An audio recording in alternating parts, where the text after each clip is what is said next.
وعلى آلہ واصحابہ اجمعین۔ جماعت اہل سنت کے سالانہ اس عظیم الشان محفل میلاد النبی صلی اللہ تعالی علیہ وآلہ وسلم کے اس عظیم الشان جلسے کو منعقد کرنے پر میں جماعت اہل سنت کے تمام ارکان کو قائدین کو مبارکباد پیش کرتا ہوں اور اس اسٹیج سے ایک پیغام دینا چاہتا ہوں۔ میں جو کہنا چاہتا ہوں وہ یہ ہے کہ ہمارے قائدین کو اس طرف خاص توجہ دینی چاہیے کہ جو پڑھ کر فارغ ہو رہے ہیں درس نظامی کی تحصیل کے بعد، ان کے لیے جگہ کا انتظام نہیں ہے۔ وہ کہاں جائیں اور کہاں اپنی خدمات سر انجام دیں؟ مدارس میں جگہ نہیں، مساجد میں جگہ نہیں۔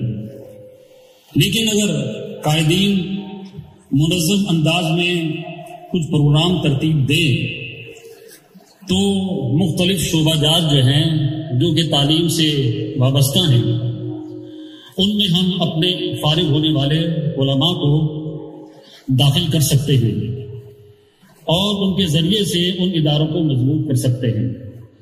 ہم دیکھیں صرف اور صرف مدارس اور مساجد کے علاوہ ہمارے پاس کیا ہے؟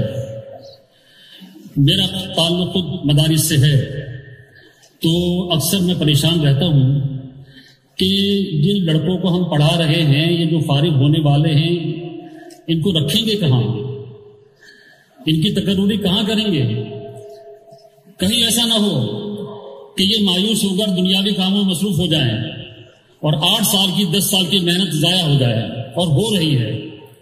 کئی افراد ایسے ہیں کہ جو دینی لائن کو چھوڑ کر دنیاوی سلسلے سے وابستہ ہو گئے ہیں، کیونکہ معاش ایک ایسی چیز ہے کہ جس کا کوئی انکار نہیں کر سکتا۔ پیٹ جو لگا ہے اس سے انکار نہیں کر سکتا۔ گھر والے ہیں، ان کی کفالت بھی ضروری ہے۔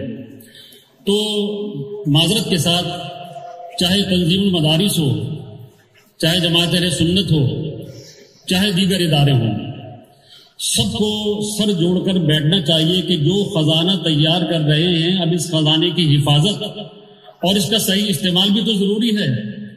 معلوم ہے خزانہ تو جمع کر لیا، حفاظت نہیں کی، یہ صحیح استعمال نہیں کیا، تو یہ تو سمجھداری نہیں ہے۔ تو میں آج اس پلیٹ فارم سے میں اپنے حضرات کو یہی گزارش کروں گا کہ خدارہ طلباء کی طرف توجہ دیجیے اور آگے کے لیے ان کے بارے میں کچھ مثبت اقدام کیجیے اور کچھ پروگرام۔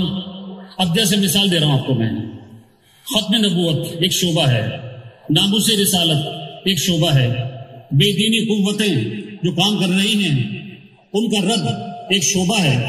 اس طرح مختلف شعبہ جات اگر اپنے تیار علماء کو دیں تو انشاءاللہ تبارک و تعالی یہ لادینی قوتوں کا خاتمہ ہوگا اور انشاءاللہ اہل سنت کا بہت زیادہ بول بالا ہوگا۔ اللہ تبارک و تعالی ہمیں صحیح سمت کام کرنے کی توفیق عطا فرمائے اور جو ہمارے طلباء علماء بن رہے ہیں ان کی صحیح طور سے خدمت کرنے کی توفیق نصیب فرمائے۔ آمین۔ وما علینا الا البلاغ المبین۔